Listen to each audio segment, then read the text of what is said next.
Hi everyone, it's Enzo back on the old YouTube. I've got a video to share with you. It's just literally just happened. We had a Zoom call, as you might know, on sponsorship, where we get a bunch of drivers, an expert, a driver who's doing well in that kind of area, and we just have a conversation about how the hell are we going to get sponsorship to go racing. So if you've got time, there's 2 hours that you can listen and watch this. You can break it up to however you want. It probably needs episodes itself. But basically, we got everybody to ask a question. We gave them the best advice we could. And I think everyone had a good time. And hopefully, you watching this can learn something from this video. Enjoy. And I'll see you very soon for the start of the Race Driver Coach Show Season 7. Good. So basically, this whole call was just a bit of an idea of mine, because obviously I get a lot of questions from everybody asking loads of different things. So I said, as you know, let's have a Zoom call and just talk about the big juicy stuff that's holding you back right now. And as you can imagine, 80% or so was sponsorship, because I think we'd all be race drivers, right, if we could afford it. It's kind of one of them things. So I thought, right, let's just put the other things to side for now, the mental side and the career, and just talk about sponsorship. And then I thought, let's bring in Brian, because obviously he's an expert and he'll tell you what he's done, but he's worked in F1. He's done a lot more sponsorship than me. I've just watched, he's actually done it. And then Michael, who's one of his drivers that he's mentoring, is also a great person to have on here, because he's actually doing it and he's in your spot. So I don't want to intro too much, but that's how it all started. And we find ourselves here on a Saturday. So thanks for joining us. So Brian, first of all, tell us a little about yourself and introduce yourself to the boys. Okay, hi, I'm Brian Sims. I've been in the motor racing world since 1974. I was a professional racing driver, not because I was the best driver in the world, but I tell you what, I never ever raced without getting a lot of sponsorship. You can probably imagine when it got to the word around that I could do a lot of deals, Formula One came knocking on my door, and I had an invitation and became the marketing director of the Lola Formula One team back in the early 90s with a driver, Michele Alboreto. And then I set up an organization called the MIA, the Motorsport Industry Association, again with huge sponsorship. And then moved on to Benetton Formula One, and I was the commercial director for Benetton Formula One. And I brought in FedEx as a major £15 million sponsor. I brought in Gillette. I brought in, what's the name of the other one? I can't remember now, a huge telecommunications company anyway, and continued in the world of Formula One. So although I never got to Formula One as a driver, I wasn't that good. I had a professional racing career up to the level of Group C, and I raced for Mercedes in touring cars in South Africa. But then it was the sponsorship ability that got me on from there. And once you start bringing money into Formula One, believe me, you're a very popular person. So that's my background. I've written many books on sponsorship. I was a lecturer for the World Academy of Sport, going to a lot of other sports. Guess what? About sponsorship acquisition. And then when COVID came along, it hit me very hard, because I was doing professional speaking and training. And I decided to go into online mentoring. And my biggest market within 3 months had become North America. And one particular driver who stands out, who is sitting up in the top right-hand screen at the moment, Michael Milesi. And Michael and I have built a good relationship. And I haven't got him to Formula One yet, but I have tried to help him along the way, and he can give you some views and thoughts as to how that works. So that's me. Great stuff. Right, over to you, Michael. That was a really good segue. Yeah, so I've been working with Brian for about 2 years now, just under 2 years. And, most of my experience is in karting. I've done some low-level kind of spec Miata racing, but trying to work my way up the racing ladder, but, never really had the budget for it. So I pretty much looked around the world and said, there's so many people racing in all these different series. It can't just be, rich kids, essentially. There has to be something more to this. So, did a little research. Enzo came across your videos, saw a interview with Brian, reached out to Brian and started the basically the mentorship, where he just went into how many levels of sponsorship there are. And so started reaching out to companies and, getting close on a few deals, but nothing really big came through.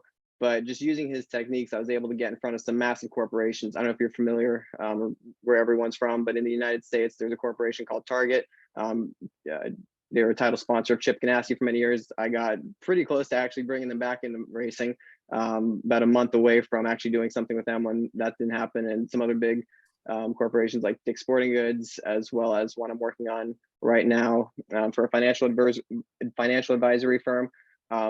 So basically using his techniques, you're able to get in front of people and just have that connection with them and talk to them about the various opportunities. And one of the companies that I was able to talk to was a company called Fume that helps people quit smoking.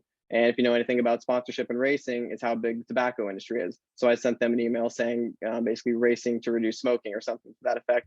Got a conversation started with them and very nearly got a deal done to go racing in touring cars here in the United States. But at the very last second, they kind of switched the conversation to saying, what if we could do something with content? We have some connections to a bunch of comedians. What if we did a video with you driving around the race car with them in the passenger seat, essentially? And that kind of flipped the switch in my brain, because I thought I saw an opportunity there, essentially, where I said, basically hold that thought. And I came back with, instead of a video, an entire show concept where it's called Hot Laps. Got basically a pilot episode on YouTube right now, where we take various comedians or public figures out to the BMW Performance Center in Thermal, California, which is just outside of Los Angeles. And I basically give them a crash course into the world of racing. And I basically saw an opportunity here to create a business through motorsports that could then potentially fund my racing, and through the BMW Performance Center, which I was able to have a contact there. And now I've gotten in with BMW. So I'm still, still working on it, still trying to build this thing up. But I've now got, connections within BMW. I've got a whole media team behind me, and that's a business that I want to pursue in terms of a show, and basically have my own production company that I can then promote myself, as well as sponsors, and just create a bunch of other commercial opportunities for sponsors and even teams, BMW themselves, and have basically like a spider going in on its prey, have multiple avenues that I can get to it, or an octopus, probably a better way to look at it, and just create as many opportunities for sponsors, teams, factory rides as possible, and build myself up. So that's where I'm at right now. So I'm still working on it, but I've worked with companies GoPro, Manscaped, Fume that I mentioned, so and more. That's mega. And that just shows, hello Ayrton, just joined, welcome. It shows you how the sponsorship game isn't really simple. It's not straightforward. It's not like you follow this blueprint as such and it will always work. It's like anybody who's trying to be successful at anything. Industries change, and so does the need for what you're offering. So when you're going towards companies like this and then they throw you a curveball, like maybe we could do a video, you never know where that can take you. You just, it's being in the field though, and these opportunities just seem to work out, or you find your way through obscure avenues, and all of a sudden you're in business deals that you're just brokering, and that gives you money to raise. It's really difficult to pinpoint. That's what I'm saying. That's why when I did that book, I just did these are 8 ways to get into a race seat. Sponsorship is just one of them. When I think about drivers that have got and created a career normally, and they didn't have the money, it came from various ways. Like they started coaching gentleman drivers and got into the race seat that way, and then they did that for a few years, and they found another gentleman, and they start to pay for their driving. And that's a good way if you're a coach and if you've got a bit of background. People run teams and then they become drivers. So there's endless ways to actually do it. But obviously we're speaking about just sponsorship here today. But I just want you to know that you've got to be sort of playing the game in order to find these opportunities. And then you have an epiphany and like, that could work. So yeah, we can get into that. But right, Ruan, I think that's how you pronounce it, right? Yes, it is. Yeah. Give us a little one sentence on you, and yeah, and ask your question to whoever. Okay. Hi, I am Ruan, as you know. I'm 16 years old. I'm just started my first season in my rally driving, in a junior rally in Scotland. I don't have much family in history of motorsport, but I am currently trying to look forward into, motorsport schools and colleges, and to, progress from where I am. I mean, Yep. it's always a starting point, but it's a starting point in a more cheaper championship, which I wanted to start into.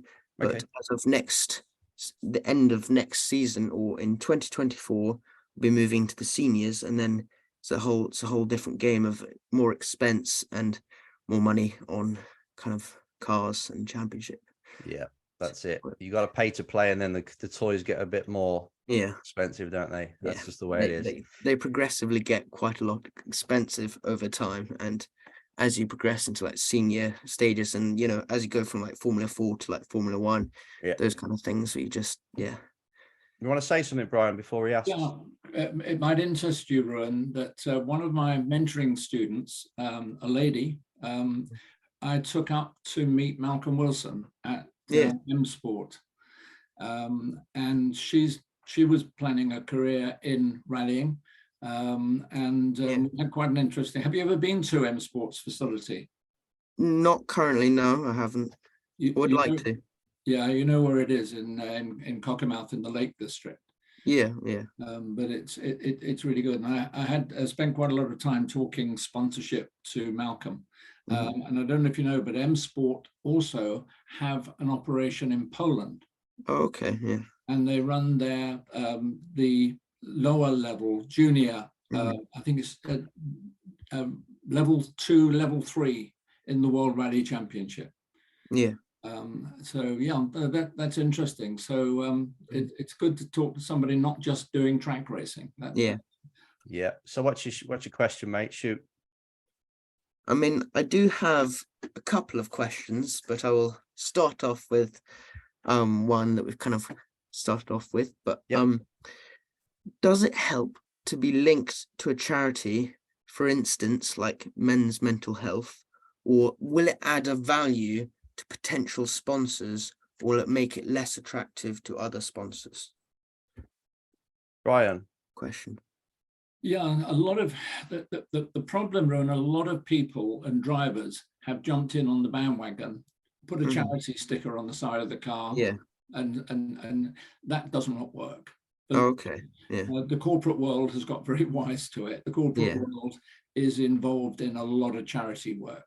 Do you have to be? That doesn't mean, by the way, doesn't mean you can't do it. Yeah. You have to be very, very careful. Yeah. So many people, when COVID came along, stuck NHS on the side of a racing car and wondered why that didn't work and bring them in a lot of money. Yeah, because there is another driver who has like a charity on their thing. So I was just wondering if that helped with other sponsors or not. Yeah. It depends what you do with it. Just companies get approached. If I had to put a number on how many sponsorship proposals go out either by email or post or whatever it is, or online, it runs into tens and thousands.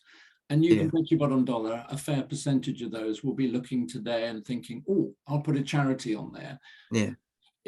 You have to build a program and put it into it and then present it to a company so that there is a proper meaning to it. How can they exploit that? How can it help the charity? How can it help the company? And would you have time to do it? So yeah, the answer is yes, by all means, look at innovative ways of doing it. But just don't do just because it's a charity, they're going to give me some money. Yeah.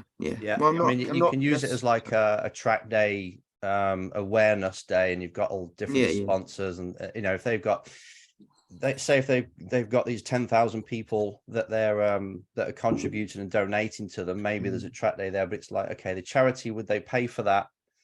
I might get to rub shoulders with some CEOs, you never know, whoever is donating, and I could use my race car and stuff like this, but it's kind of a long shot. It's like something you do once you actually got a race seat.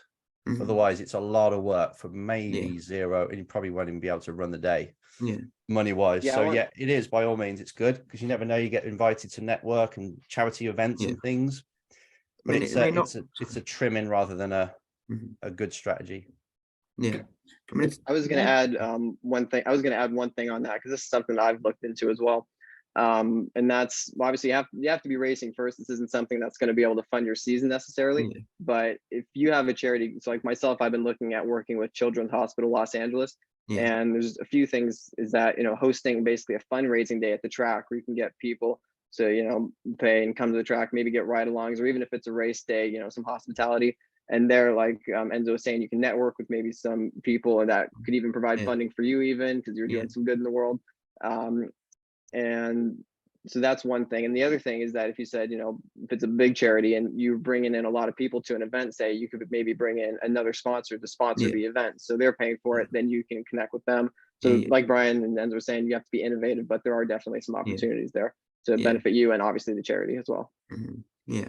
Good question though, mate. Really good question. All right, we'll stop with one question. Andy, tell us about yourself, where you're from, and what would you like to know?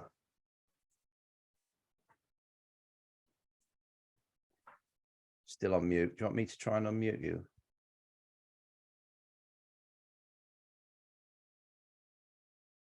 Any good? Yeah, can you hear me Yes. okay? Gotcha. Excellent, excellent. Hi guys. So my name's Andy. I'm a freelance photographer during the day and started on the racing journey back in 1996, so a long time ago. I did the Jim Russell Racing School, spent a week there, which was awesome. Best week ever. It was so cool. Donington, right? Did a couple of school races, ran out of money, did a couple of scholarships, got to drive an F1 car at one scholarship, which was cool. And then just life got in the way, and 2018 I picked it up again, did some track days, started racing minis, knew some friends. So that's about it really. Still loving minis and trying to race them as much as possible, really. What minis really, are they, mate? That's kind of what I'm going to. What minis? So it's the new generation one, so the BMW one. So I've done some basic Cooper racing. So I was on the did the trophy, the mini challenge in 2020 when they're on the Toka package, or they still are on the Toka package. Did that, but now just trying to do it as cheaply as possible. Money's a bit tight, so now racing the Cooper S, which is the faster version. So I'm going to be cheeky. What's the budget for that? Not your budget, what you're paying, but what's the average budget for a season? So I reckon to do what I'm doing now, I think I could probably do it with 10 grand. No, get out of it. For the season? Is that for the fuel? Yeah. You got to buy the car, right? You got to buy the car first. I've got the car. Yeah.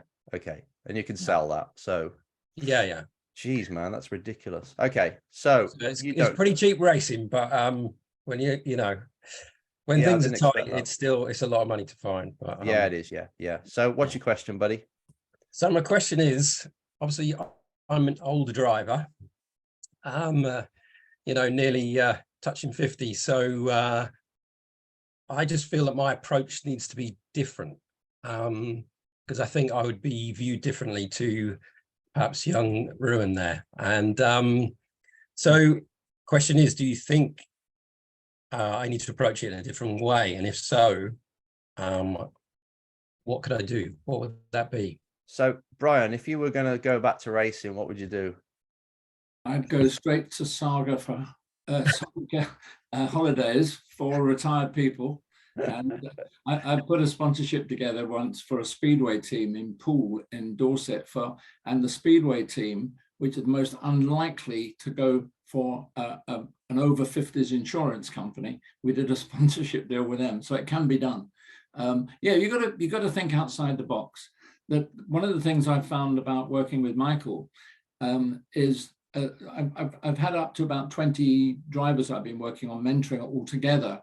The ability, the ones that really get on are the ones that think outside the box, think of doing things differently. I remember, and Michael, I hope you don't mind me telling you this, but I remember talking to Michael in particular about getting a meeting, which is one of the most difficult things people find. How do I get in front of the right guy in a company?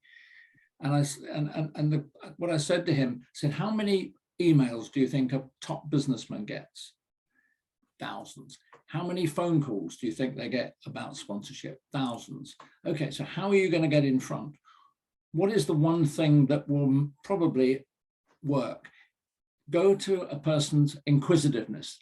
A businessman sitting in his office, his secretary walks in and said, a courier's arrived with a package. It's for you to sign for, Mr. So-and-so. Do you think he's going to sit there and read his 5,000 emails before he opens the package? And when he opens the package, he finds inside a bar of Kit Kat. And the Kit Kat has a letter attached with it. And it said, you're probably a very busy business executive and don't have a lot of time to read your mail. Why don't you take a break, have the Kit Kat, enjoy the coffee, and let me explain why I'd like to set up a meeting with you, because I believe that there are some areas which I might be able to help your company sell more products or more services. That's thinking outside the box. Is that right, Michael? I mean, you tell me. No, got the meeting, didn't get the deal, but yeah. Mate, you got to work on your sales pitch Yeah. now. It's closing. Yeah, right. You did the hardest bit. Yeah. You've got it to walk down the aisle and then you didn't do it. Yeah. Carry on, mate. What I would say on this is that the key to sponsorship is you don't go out selling sponsorship. You go out selling the idea of meetings with the right person in a company to sit and listen to them tell you about their company.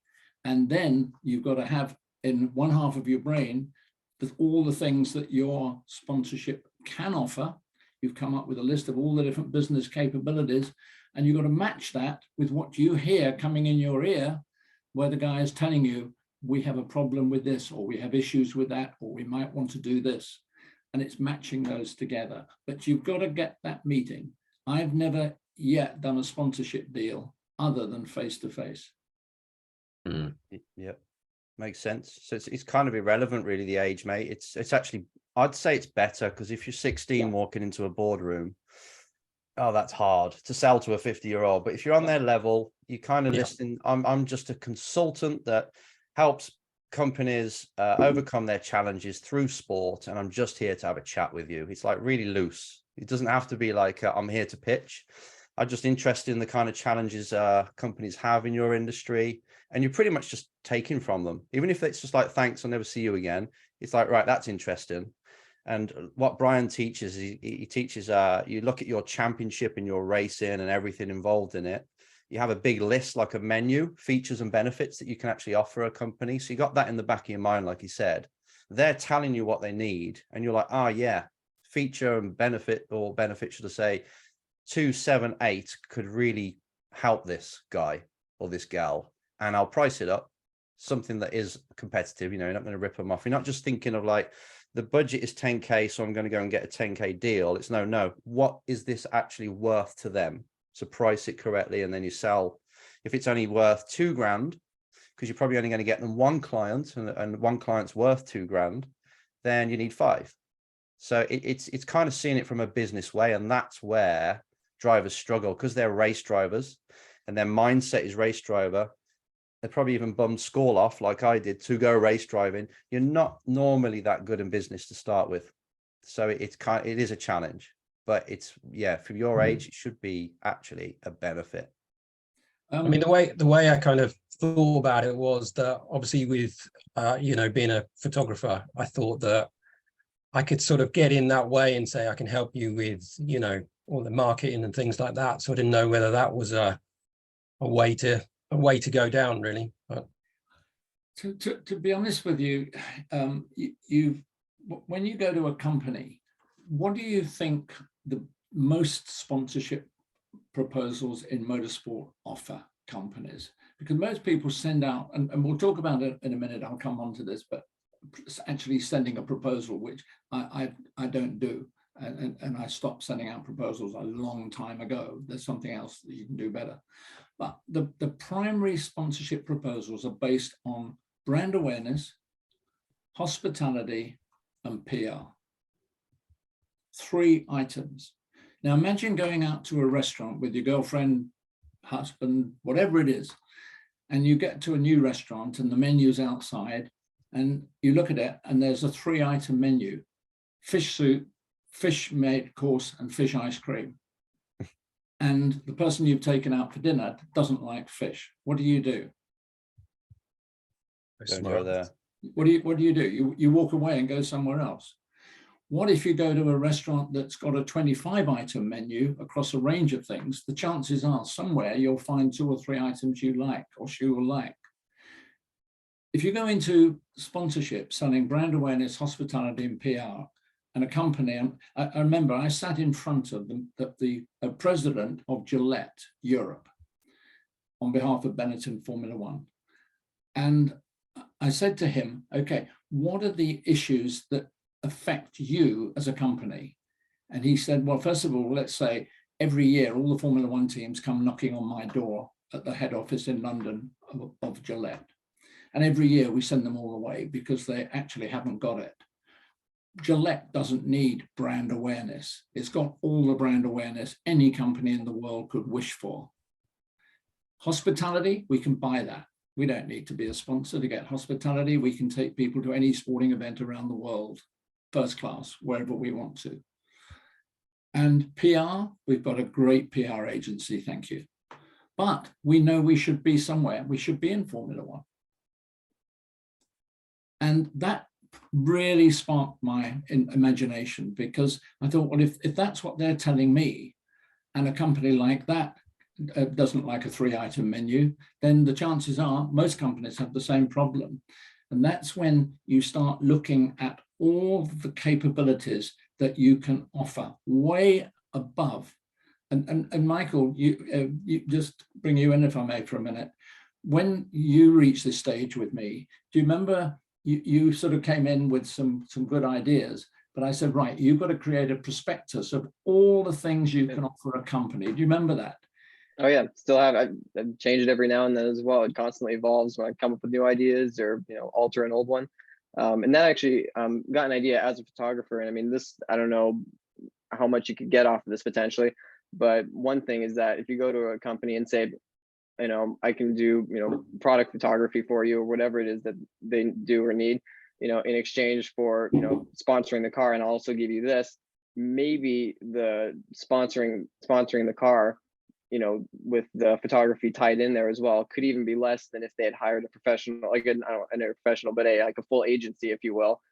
And you can maybe be able to actually cut their costs on, their marketing, and especially if you add in some other benefits. So that's just one idea there that I had. So cool. I'm all for getting just companies on the car as well. Just, okay, I've only made $100 off this one, but he's going on the car, because you make a relationship with them. They know people, they've got contacts, you've got them 10 companies on your car, and you have a little network party on there. It's good to, it's a numbers game. So you have to hustle like mad. Say if you get 10 or 12 of these, and it still doesn't cover the budget, but it's helping a lot. And now you're in the CEO, sort of next to the CEO office, you're in the marketing department now probably, but still you can start really small with local companies there. You can charge them like the 400 quid and if it's enough benefit, they'd say yes to that. And they can write it off, remember, not write it off, but put it against their tax. So yeah, sounds like a really cool idea if it's only a small amount that you need to get. Smallish. Thank you. All right. Okay, is that Hazem we got next? Tell us about yourself first and then pop us with your question. Hello, gentlemen. First, I want to say it's a pleasure to meet you all. Been watching your videos, Enzo, for a while now. Oh, thanks, buddy. Yeah. You're the so, one. yeah, I started, always wanted to start racing since I was a kid. Didn't have the budget. So I looked at the drawing board, saw my options where I could start. Found sim racing. Been doing that professionally now for a couple of years. Drive for Yes Heat and Veloci Esports. But I'm 21 now, and my love is always, real life racing. I want to get into the real thing. Mm-hmm. And sponsorship is, I think, the main issue right now, for someone in my perspective. So yeah, I would jump into the question right away. Yep. So as a driver, these companies that you guys are mentioning, how should I market myself to them in a way that I will be able to close a deal? And what services have you found to be one of like the most successful ways that I can actually, you know, once we sit down in a meeting, and obviously to change from company to company, but in a let's say a broad way, what should how should I market myself to these companies? You ready, Brian? Yes. Yeah, that's a big question, because it's very difficult to know one person in a meeting like this. I don't know what your strengths, what your weaknesses are, how you sound on a phone, what your written communication skills are like. So it's difficult to say, this is how you should do it. What I will say is, and hark back to something I mentioned just now, I do not send out sponsorship proposals. I found them a complete waste of time, because what does a proposal actually do? It gives a person, it presents something and asks a question, are you interested or not? Can I see you? Can we have a meeting? And until you've actually sat with the right person in a company and listened to what they tell you are important items in their business life, you can't possibly know what to put in a proposal.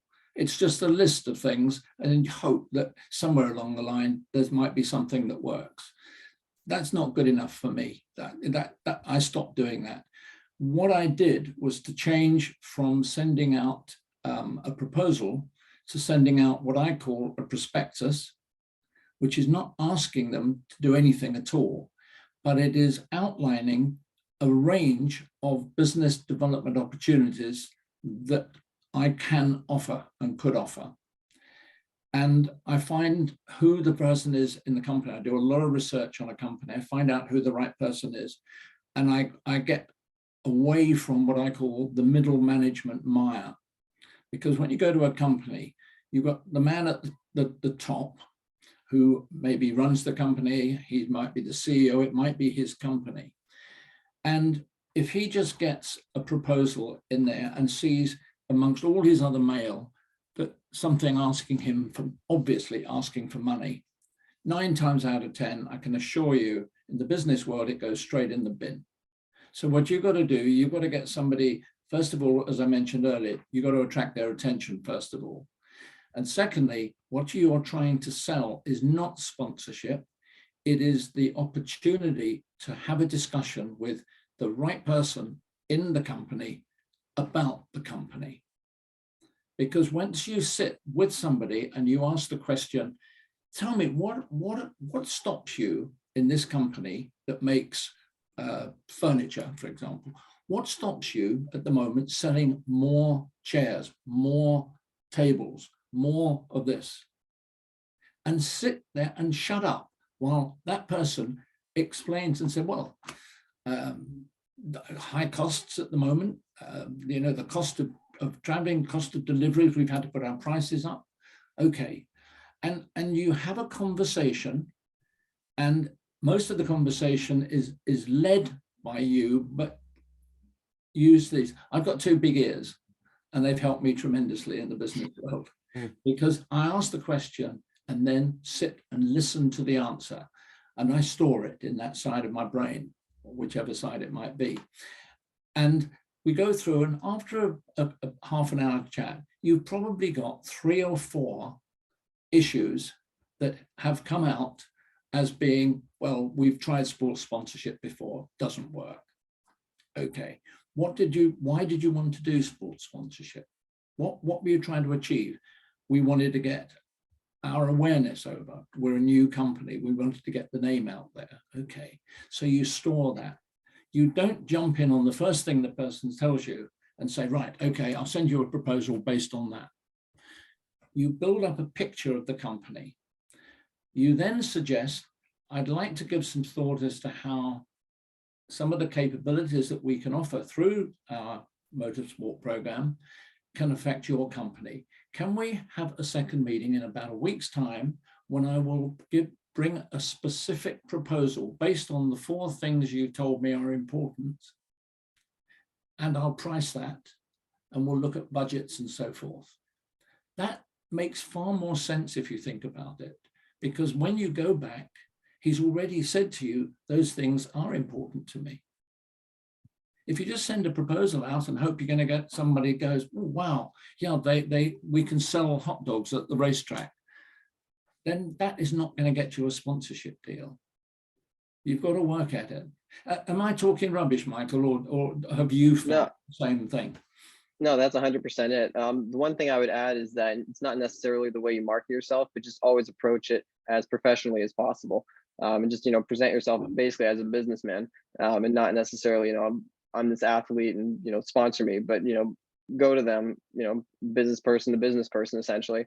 And, when I go into a meeting, I always have, like Brian said, do a lot of research on the company, make sure you're talking to the right person. But what I do also is that I'll have kind of like a general idea of a program I think could work for them.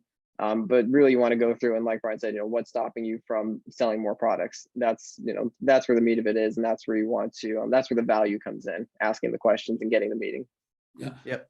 And all these emerging industries we're getting now, like I work with these people that do a company agency that they take a lot of companies, sponsors to football and F1, and it was crypto. Crypto went mad about 2 years ago and last year, and they had, I think most of their clients were crypto.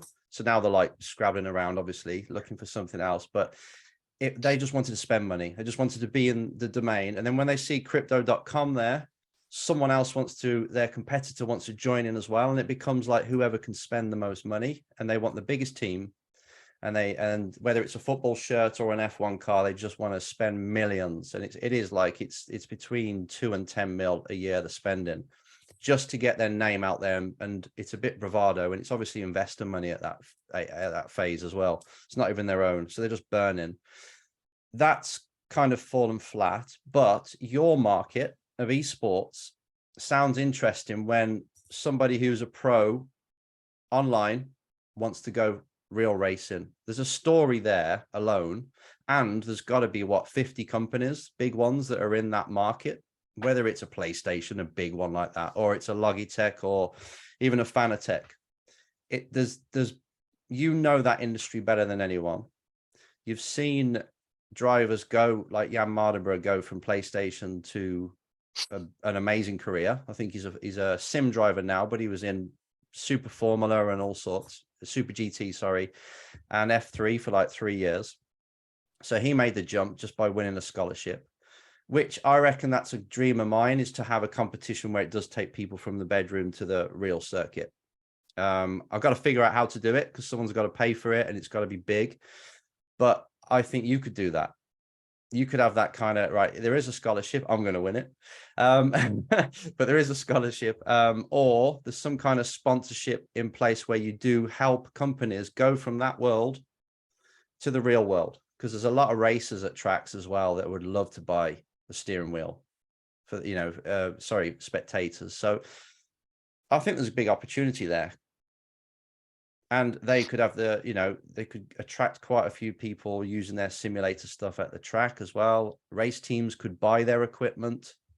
We, in the F2 team last year, we had our own sim in the back of the truck, and Liam Lawson and Logan Sargent would jump on that before they go out. And it really helps. And they had a piece of kit, which probably, I think it was a Simucube wheelbase, proper Husink Veld pedals. So it's probably like a 4, 5, 6 grand simulator with a good rig. A bit like that one, actually. I don't know if you can see it. And they took it everywhere with them. And race teams that saw it were like, shit, we want one of them. So you could even be selling and making money and commission off that as well. So I reckon you've got lots of opportunities. As long as you're going for a championship that's like kind of minis, that you don't need the hundreds of thousands to start with, you can hustle your way onto that grid, I'm sure. And I think you know that industry well enough to make some interesting conversations. So yeah, think outside the box, like you said. Can I just say one thing generally as well? Something else that I noticed, I mentioned earlier that my mentoring market, the biggest sector is North America for me, and some Australia and so forth. Britain, very small. And one of the things that I picked up when talking to the drivers in America, would-be drivers and so forth, and that is their ability to speak, to actually have oral and very strong oral and written communication skills. And I asked Michael, I think it was you, Michael, why is it in America that the kids are so good at talking on a telephone for the first time, setting up a meeting? Because it is difficult, you know, picking up a phone and phoning Shell Oil Company and talking and saying, I want to get to one of the senior directors of Shell is bloody difficult. But these kids seem to have a lot going for them. And I asked this question and they said, because in our first year at college, we do public speaking and oral and written communication skill training so much. Yep. And that is something that anyone looking for sponsorship, if you send an email to somebody and it's spelt badly or it's got bad grammar, you might think, well, that's got nothing to do with it, as long as the person understands. The person who has to understand is an old fart like me.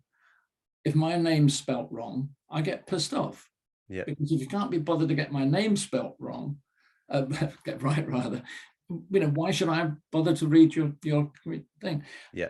The same with communication skills. If it's written badly, I can't be bothered to read it. Why should I? I've got so much other things going on in my life at the moment. I don't need to read badly proposed letters, or somebody who gets on a phone and doesn't know how to speak to me properly.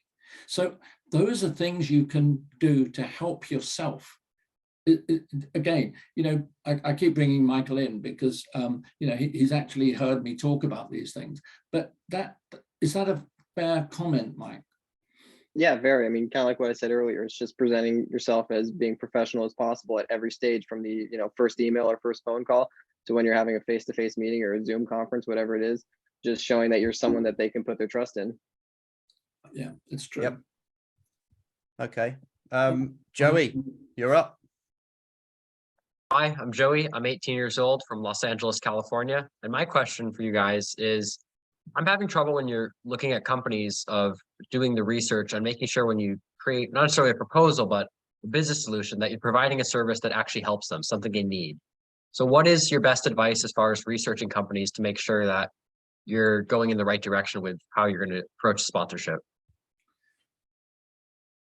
What's the process, Brian, like from day one? Well, you'll be pleased to know that the major skill I've had, I learned many, many years ago when I left school. I became a Xerox salesman selling photocopiers. And the skill that I built through that is a skill that I developed. And that is the ability to, from a cold call to a company, get meetings. And that got me one of the biggest sponsorship deals, which is not relevant to this specifically, but I brought FedEx into Formula One, the first ever logistics company at the tail end of the tobacco era of Formula One. And I did manage to get to the top of FedEx, starting in January from a phone call to Memphis, and actually sat in the boardroom of Memphis and signed the deal in the May of that year. And it was a huge deal.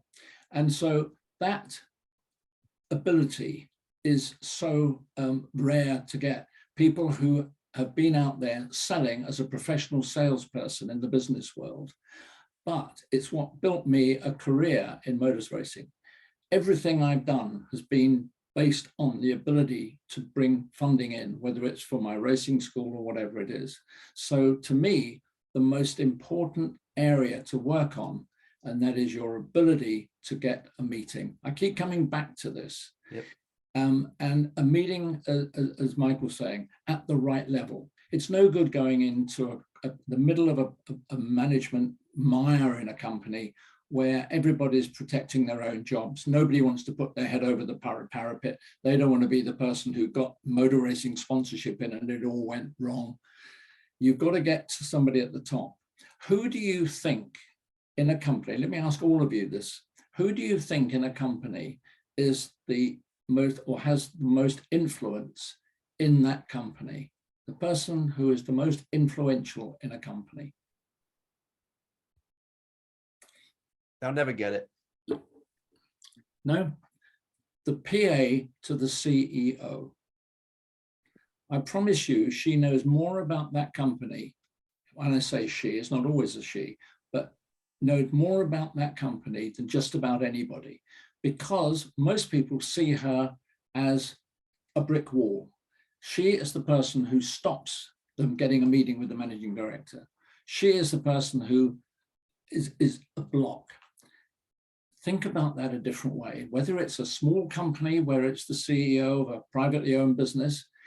If you go to the CEO's PA and do it in the right way, and we can talk about that a little bit later, but she can be incredibly helpful. It happened with me with so many companies from big to small, where if you get them on your side, they can pick up the phone to anybody in that company and say, I've got this guy who's phoned me. He's asked for some help. He's got a great idea, which he's told me about and expanded on. I think we should have a look at it. What if I were to set up a meeting with the marketing director or this person in that office? She'll pick up the phone and get you a meeting. The nice thing about that is if you start at the top, you can always go back to the top. If you start in the middle, you can never go above people's head. They get pissed off. Yep. And time again, the lady or man who is the, whatever the title, but PA to the CEO, if you start with them and get them and ask for their help, two things happen. First of all, they are astonished, because normally they're used to saying, no, I'm sorry, you can't have a meeting with somebody. No, it doesn't matter. We don't do sponsorship. They're used to saying no. So if somebody phones them and said, look, I'd like to talk to you. You are the CEO's PA, yes? Yes, I am indeed. So you know more about and have your finger on the pulse of what goes on in that company than just about anybody. What do you think her reaction is? Can you imagine a little smile on her face? Because that's what tends to happen. They're not used to it. And if you say, I don't want to speak to your boss or anybody, I want to speak to you because you do have your finger on the pulse of what goes on in the company. Would it be possible? I have a business proposal, business development proposal I'd like to put to the company at some stage, but I'd actually like to get your feedback as to how the best way to go about presenting this to your company is. Could you help me? Now, Michael, Enzo, you found in life, if people ask for help, most people like to help them. Am I right? Absolutely. Especially if it's And someone that who actually usually gets trodden on, yeah, like the PA, she's just like treated a different way, like someone's actually asking me. It's not just to be put through or to deal with the fire that's just come up. It's, yeah, that's interesting. And I remember, have any of you heard of a big company called Colgate Palmolive? Massive toiletries company. They make every toothbrush, or SmithKline Beecham. You've heard of them? Yep. Big groups.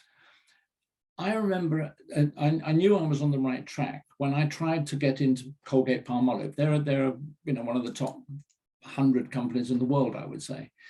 And I rang asked if I could speak to the PA, to the CEO.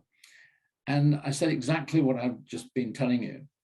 And she was really helpful. And eventually I put a proposal through to the company. I didn't get the deal. For many reasons, we couldn't do it. But about 6 weeks later, I got a phone call from this PA. And she said, Brian, I'm sorry I didn't get back to you earlier. I've been away. But she said, I just heard we're not going to be doing the proposal that you would outline to me. But she said, I just wanted to thank you. It is so rare for somebody to phone me, want to speak to me, ask for my opinion and help, and treat me as an adult human being instead of just a brick wall stopping you getting to anybody else in the company. And she said, I'm sorry we couldn't do anything, but if you need any further information any other time, you've got my number, please call. Cool. And I thought, wow, the Gillette deal, FedEx deal rather, I got an email in front of the president of FedEx Europe via his PA. I got her working with me. She helped me. She told me the sort of things that are important to them. So that when that email went to Bob Elliott, who went on to become the president of FedEx, when it got in front of him, It was very short email, but she put it there. And it read along the lines of, I'd like to arrange a meeting with you, Mr. Elliott, to talk about how we can increase your share of the amount of business. And I've shown them how much business the Benetton group of companies did, the Benetton Formula One team, the 42 other companies on the sponsorship on the car, how much business they did and how we could increase their share of the market. And that got me a meeting. The first meeting I had was with the president of FedEx Europe. And it would because of his PA. Yeah, that's big. I remember your first line, actually. I think it was FedEx or someone, and it was just a one sentence. It would be the subject of an email nowadays, right? And it just grabbed you. It was a no-brainer kind of statement / question that was like, would you be interested? And it's like, well, yeah, of course. So it's much better. In case you're thinking, well, I'm 77 years old. I've been in the business a long time. And you're thinking, well, yeah, but things have changed now. What do you think has changed in the business world since I started off in 1974 looking for a sponsor to go and race a Formula Ford? I've never been in one before, other than at the Jim Russell School. What do you think has changed in the business world in my time, in my era? Come on, just shout out. The internet. Internet. Yeah, of course. Social media. Social media. Yeah. We didn't have pocket calculators at that when I started out. Nothing. It was extraordinary. What do you think hasn't changed in the business world since I started out as my first job was putting wheels on wheelbarrows in a builder's merchant in Southampton in 1964. What do you think hasn't changed in all that time? Companies still want to sell more products. Alessandro, that is absolutely on the nail. The one thing that never changes in a company is they need to sell more products or more services if they're going to stay in business. How they sell them, how they do that, how they sell more, of course that changes. But I've seen things come, you in your lives, you'll see the internet come and go and be replaced by something else. And that's it. But if you can set up a meeting with somebody in a responsible position in a company, however small, however big, and it helps them sell more products or more services, there's usually a conversation to be had. Is that, Enzo, do you find that? Yeah, it still freaks me out though if I go back to me being a 17-year-old starting out of doing that. So I would look for some kind of local person, someone in the family who is actually better than me at selling and would like to take this on as a bit of a joint mission. And it's learn the skills and get there. And I think get and find somebody. But also if you go to a company, just tell them that you're doing research for some dissertation or some project you're doing at school or college, and you're going around to different companies finding out what the challenges are they have nowadays. You're lying through your teeth, but it's actually just an interesting study. Then you've got the number of someone in that company. You're starting to feel now, okay, most companies want this, and you don't even have to pitch to them. It's just I'm there for research. And you can obviously give them a holler later on if you've got something to offer them and say, you know what, I've realized that motorsport can actually help with some of these. So I would, literally go through the back door that way, but also try and get some help from someone. Because it's difficult. If you've got to find 6 figures, it's really hard. It's so hard that we struggle to get sponsorship for Behrman in F2. And he's a hot shot. He's on the Ferrari Academy. Lawson's on the Red Bull. It's so difficult. You think, it'd be easy because they've got all the Sky Sports are showing them. It's hard to get 10 grand, honestly, for that. And even Indy 500 had a driver in that, and his management were rallying around trying to find 25 grand at the last second. I think they had to give it away basically in the end. And it's like, damn it. So if they can't do it, how am I, I'm trying to do a low level, how am I going to get a sponsor to say that's the sort of person we need? So it has to be on the business level, or it has to be a clever partnership, like I talked about in the esports, and you just learn the industry and work your way up. But I would, like I always bang on about, if you haven't got the cash, find something that is stupidly cheap to race. Hustle, get 25 small sponsors, really tiny. And I've seen drivers do this actually in karting. There's this jiu-jitsu expert. He's got his own school, and he started to sell to the people he trains for his son's racing, and they don't need much, just like 4 sets of tires throughout the season, but you get free training, you get to go and drive the go-kart yourself, so it doesn't really cost them anything. And he's got now about 10 to 15 sponsors, all given around £100 to £500 each, and that'll see him through a club season. And it's like, where can that grow? Now they know people that want to get on board. Now the karting day is getting bigger. We've got better buy another kart for more people. And it's that kind of hustling that I'm afraid you got to do. And this is why it's so difficult. Because even if Richard Branson was to teach you, this is how I make money, it's like, yeah, that's very good. But you know how, like Brian said, he thinks outside the box, how good he is at selling and how good he is at marketing. Steve Jobs was exactly the same. That's the skill, I'm afraid. But I'm afraid if you want to play the sponsorship game, they're the skills to win it. So it is difficult, but you've got, honestly, if you're in your teens, and it's frustrating as hell because you think I'm missing out, it's getting late, but it's no, just start small. And by the time you're 21 or 20, you could be rocking it and have a really successful career. Enzo, yeah.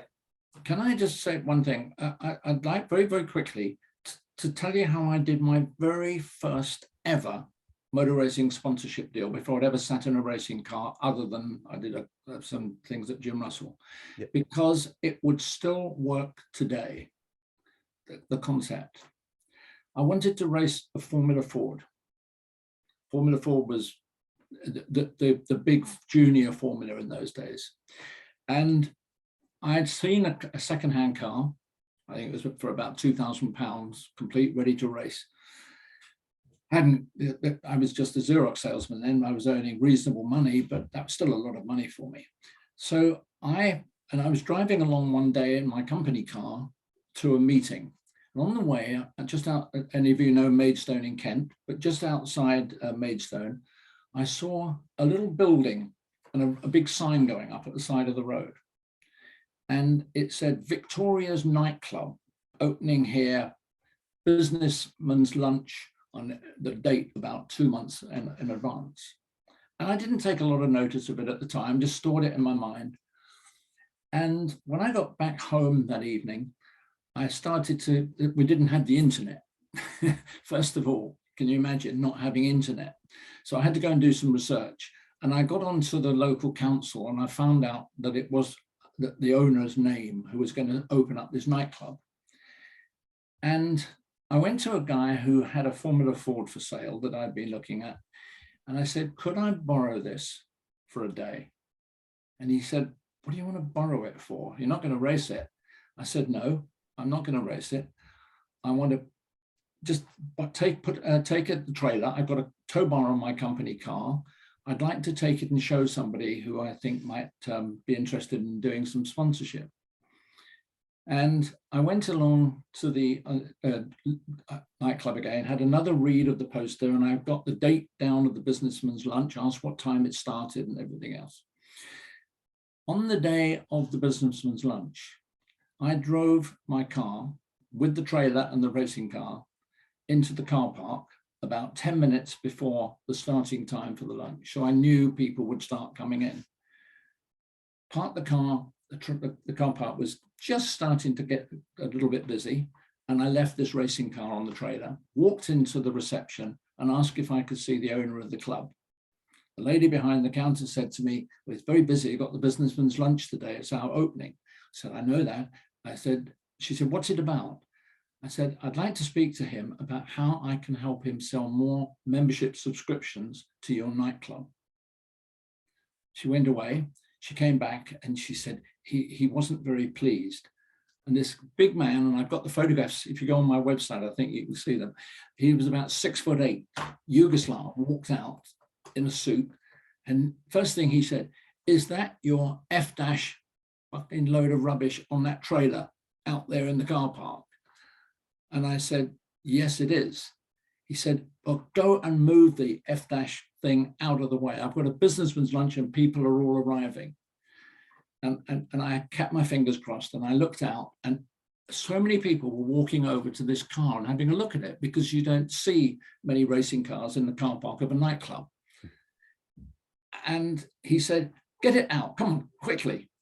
I said, look, can you imagine if that car was on display in the shopping mall in Maidstone on a Saturday morning with the promotional person from your club selling sponsorship and subscriptions rather, and opportunities to go and watch it race at Brands Hatch and so forth. Can you imagine what we could do with that?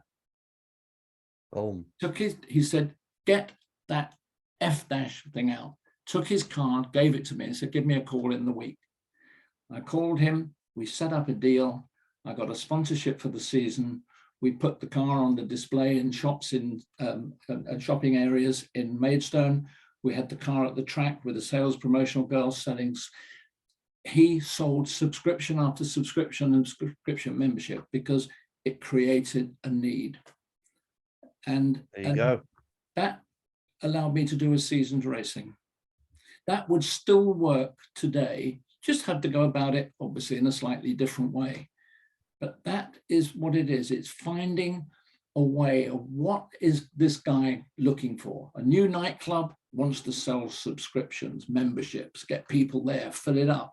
He's got to pay rent on it. So he wants people coming in and spending money. Let's create it. That's mega. That's really cool. Yeah, just try and think to yourself where, you just look around, see what's going out, who's popping on social media and spending a lot of money on influencer marketing and all that. There's plenty out there. There's companies everywhere nowadays. So yeah. Right, who's next? Quinn. Tell us about yourself and what's your question, buddy? My name's Quinn. I'm 17. I'm from Detroit here in the US. I found Enzo's videos, I think late 2020 when everybody was kind of getting out of COVID. And then I have the books now, and I've been trying to research everything the last couple of years. And my question is, I have a menu of what I can offer a company, and I actually sent it to Enzo about a week ago. I have the menu and I know the things I can offer, and I'm adding things and taking things off as we go. And I know some companies I'd like to approach, but how would I go about approaching them without getting them on the defense immediately? I don't want to scare them off at first. His menu was really good, by the way, Brian. I'll have to send it you. It wasn't just PR hospitality. It was literally like what you said, a list of so many to choose from. So he's done that part. What would you tell him to do Monday morning? So just to get this right, you've sent out a document already? No, he just shared. He's listed out all the things that he could possibly offer a company. Okay, well, so he's clued up.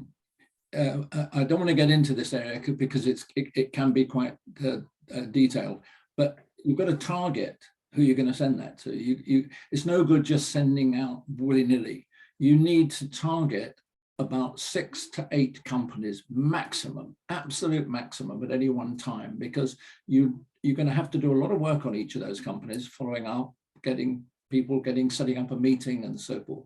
So you don't want to bog yourself down with a whole load of people coming back to you, however tempting that might sound. So you need to get, if you can get 3 or 4 meetings from that. So you've got to target, you've got to actually sit down and say, what sort of company, you've created the list of things you can offer. What sort of company would that attract? Where are some of those companies that are local to me? Because I guess, like most people, you want to, if you can, get face-to-face meetings. Yes, it's lovely going online and what we're doing today and everything else, but when you're selling something, you need really to be sitting in front of a person, seeing their actual reaction. And the more you do that, the more you get used to listening, taking information in one ear, processing it in the other side of the brain, and giving a reply and a response. So it's not easy. Targeting the company, first of all, would be one of the most important things. Okay, Michael, So- you probably got this. Yeah, so what I was going to say there is, yeah, like Brian said, targeting is really important.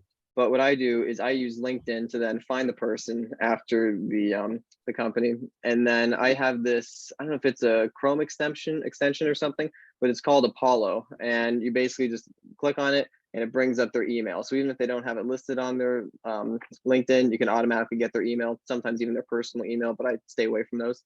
And then what I do is usually in the subject line, I'll just have the company. So it'll be like what I did with Fume was like, Fume inquiry or something like that, just very generic for them to open. It doesn't scare them off.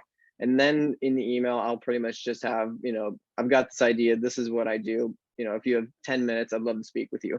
Something along those lines. And that's worked pretty well for me. I won't send a deck or anything. I have sometimes, but not always. I kind of play around with that depending. But that I've found works pretty well for me in terms of, getting in front of them. And then on top of that, I've got this thing called Mail Track, which you can also, which is a Chrome extension, I know for sure is, that you can add onto your email. And that'll tell you how many times they've opened the email. And even you can do like a paid version, which I don't do, but it'll tell you if you do send a PDF or something, how many times they've opened up that PDF. And so like when I tried to get in front of Target, I sent the email and I saw within a day it had been opened 100 and some times, which was kind of insane. So I know it's getting sent around to different people and got their attention. And so if they don't reply right away, but you've seen they've opened it, even 4, 5, 10 times, you'll know that, okay, they're looking at it. They didn't just open it once and throw it away. So now if they don't reply right away, you can send the follow-up in a couple days and try and keep the ball rolling. Or if they only opened it once, maybe you can change your approach a little bit because that means they're definitely going to be, more skeptical, or they're just like, here's another one of these. So I've found kind of all of those things combined works pretty well. Really cool, mate. What were they called again? Them 2 extensions? So one of them is Apollo, and that's pretty much for LinkedIn. And then for Gmail, it's called Mail Track. Both of them are free. Mega. That's really cool advice. So because you can sort of play at this then without feeling like you have to all of a sudden just go and bang on doors. It's like, hang on a minute, I'm going to test my one-liners. Yeah, exactly. My elevator pitch through digital. So yeah, it's quite cool. I like that. Okay, next. Is that okay, Quinn? Yeah. Yeah, thank you. Good. Daryl. Hi, pleasure to meet you all. And you, my mate. name's Daryl. Can you hear me? Yep. Yeah, we can. Perfect. I'm 17 years old. I've done 7, 8 years of karting. Last year I raced a number of things: sports cars, single seaters, and tin tops. But my You're on the wrong question is- call. Sounds like you're spending money there, mate. Yeah, I know. But my question is though, what do companies look for when you approach them for sponsorship? For a series that you haven't got a guaranteed seat in, how do you sell yourself? Like, what are the best things to sell? Do you sell the championship? Do you sell yourself, or Brian? Yeah, God, I'm getting a lot of questions, aren't I? Yeah, mate. I've got to extract everything I can from you. You're 77, right? I've got to use you now. Yeah. Just repeat the last part of that question. Exactly what it is you're asking me. What are the best things to sell to the company that you're approaching for sponsorship? Do you approach them selling yourself or selling the company, the championship statistics and stuff? I know this sounds very boring, but you've got to start looking at it and forgetting what you've got to sell to a company. What you are trying to do is to actually get in front or talk to somebody about their business, because I've known people, seriously, you might find it difficult. They drive around looking for sponsorship. They drive around a factory estate or a big retail park or something, and they say, oh God, that guy's got a Ferrari parked outside. He's obviously got a lot of money. I'm sure he likes motor racing. We'll go and talk to them. That's how they target and choose companies to do, and wonder why that has any relevance whatsoever. And it's the same with choosing companies. It is very difficult. Targeting is the most difficult thing. And secondly, is how do you create and get a conversation with a person to ask and talk about their company? Until you've done so, anything that is in your mind is guesswork. It's guesswork as to whether brand awareness is important to them. As the guy at the head of, the managing director of Gillette said to me, brand awareness, all the Formula One teams keep coming every year with bigger and better pictures of Gillette painted down the side of the race car. We don't need that. Everyone knows Gillette. It's the same, however up or down the ladder in scale. You've got to ask companies what's important to them. I know that sounds very boring and you think, well, I've got to get the meeting, but that's where I keep coming back. My skill over the years, if I have one skill, it is that ability to get a meeting. And you don't do it by talking and suggesting what might be important. You do it by sending something to them that asks for a meeting to help them sell, to solve a problem. And that is the real skill. We haven't got time to cover those in a program that I normally would do with somebody. But it is very, very difficult. And you do need to start thinking along those lines first. What can I do to help a company? What are issues in that company?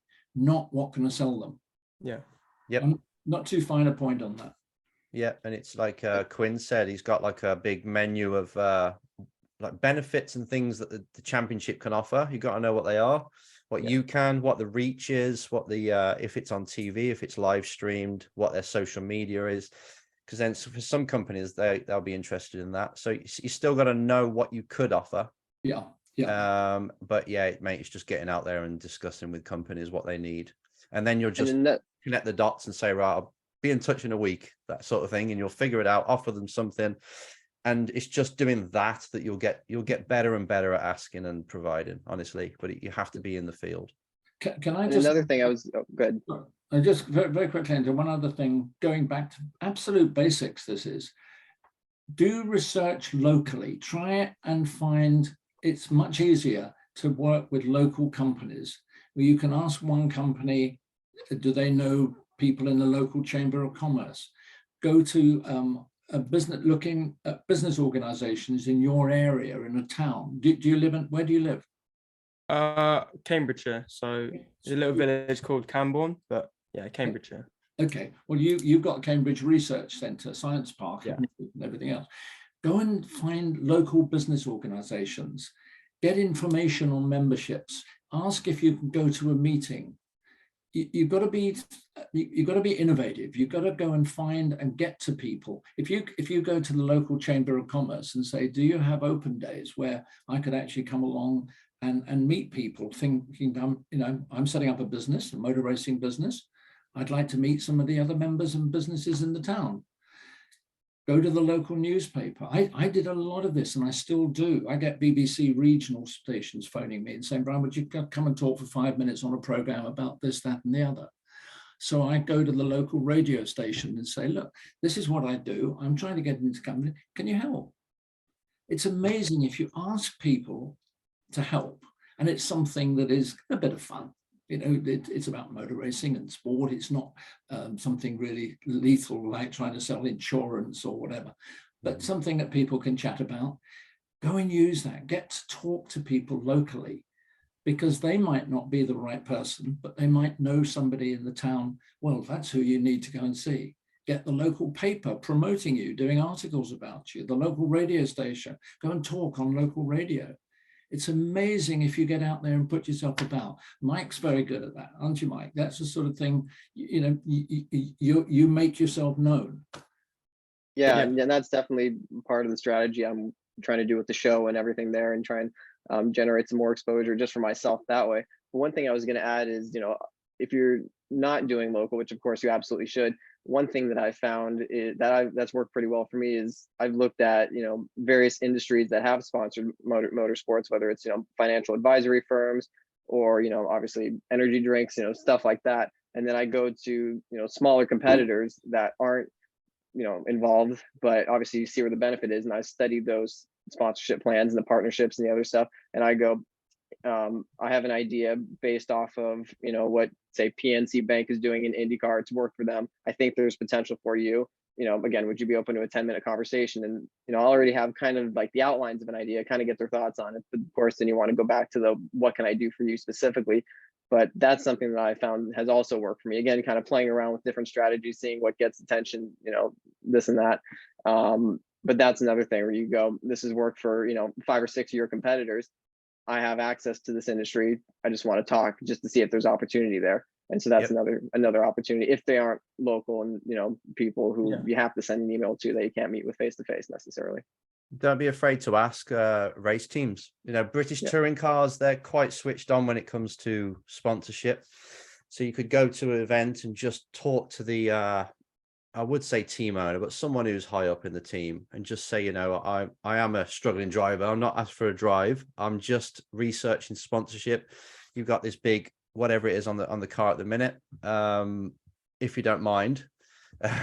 What kind of thing are they into motorsport for? And you kind of case study in it, and just what that does. Okay, you might get a bit of information that helps, and you can exactly what Michael said. That would be great. And the other bonus is you're talking to people, so your communication skills are getting better. Another bonus is now a team boss or someone who's high up in the team, or even just a media guy for the team, knows your name. So it's like that's why it's just, you've got to talk. If you find out that you've been 2 days and you're still in the think tank and researching and stuff, it's like, no, I've got to put something out into the world. I've got to go and just email a team or something, or it's being busy. And then you build these skills that are applicable to a salesperson, really.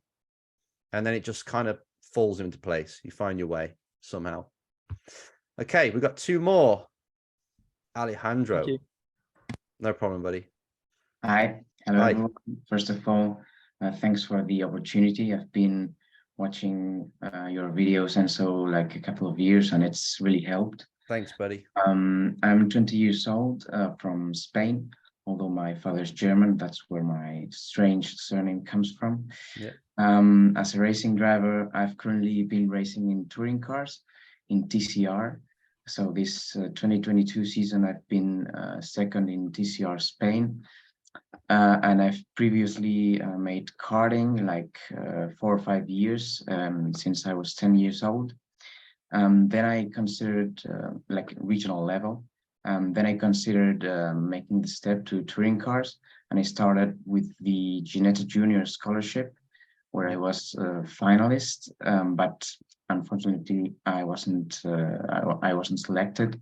Yep. In 2020, I really made the step to touring cars thanks to a local sponsor. Like we had quite a lot of luck because a neighbor saw us, my father and I, working on our cars, and we created kind of a relationship there, and we offered kind of really basic business or a sponsorship proposal, and he accepted it, and he helped us a bit to do that step into touring cars. It was just a regional Clio Cup, and I won it, so that opened me a bit to the brands and so on. So in 2021, I managed to make the step to the Spanish Touring Car Championship with some Hyundai Spain support, like not a lot, but a bit. And this 2022, Hyundai Spain decided to give support to the TCR car, the Elantra, which was introduced, and they really, I managed to get some support there, and it's been quite good this season, as I said. So yeah, that's my racing experience, and then parallel, I also study automotive engineering. So it's not easy to split the time, but I'm planning to focus 100% only on my racing when I finish in 2025. And also, like the third As a third important thing, I also created last year a sustainable initiative in motorsport. So I arranged a local initiative together with my city council, Alcobendas, to plant trees to neutralize or absorb all my CO2 footprint that I generate when I race. So for example, this 2022, we are planting 100 trees to absorb the, I think it's 5.7 tons CO2. We've currently financed 86 trees.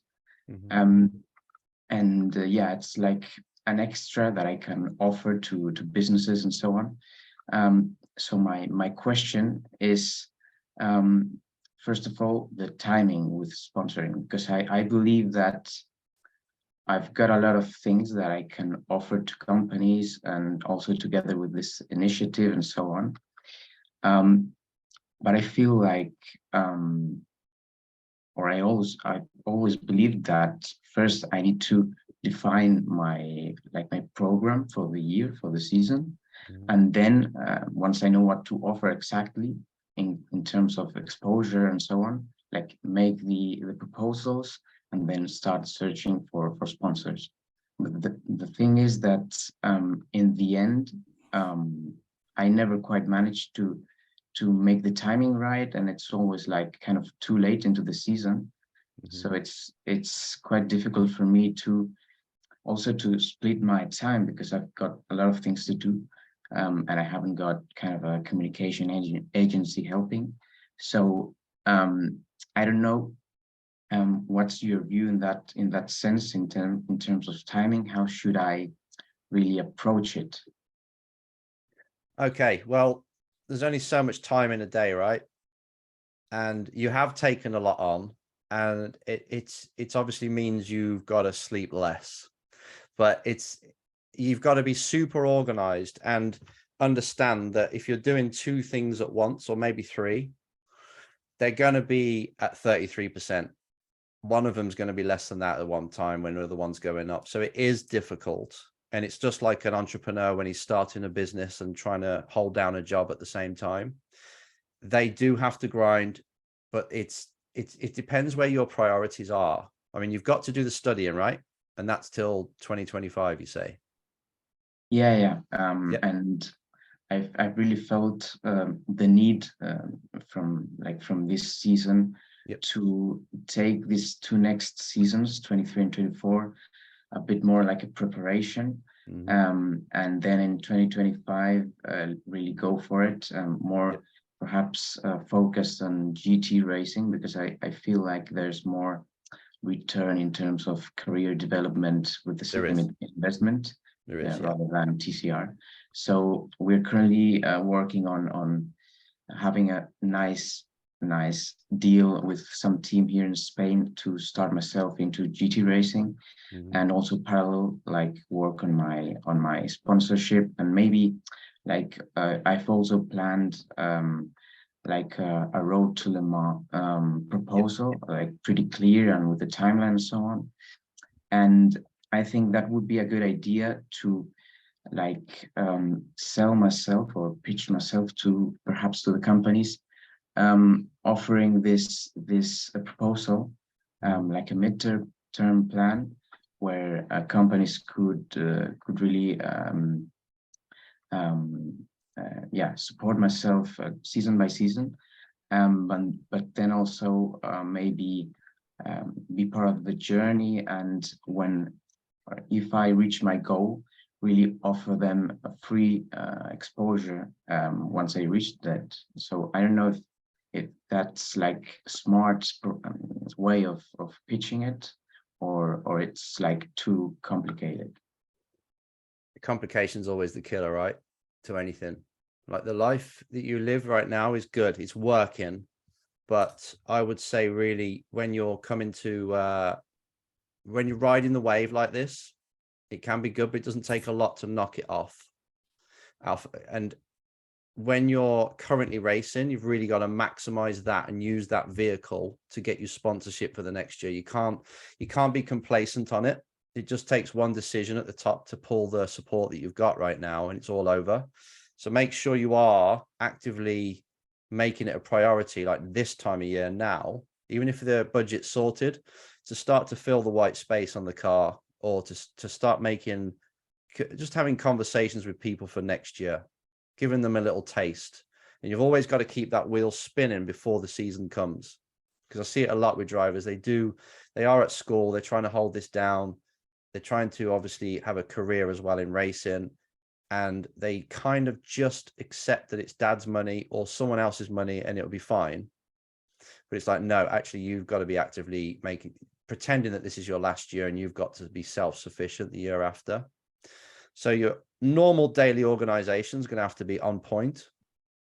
You have to, I don't know what your organization is now. I've got a feeling it's pretty good, but just make sure that at the end of every single week, you do your own little debrief, just like you would on track, where you say, okay, what did I manage to achieve this week in the 3 main core areas that are important to me?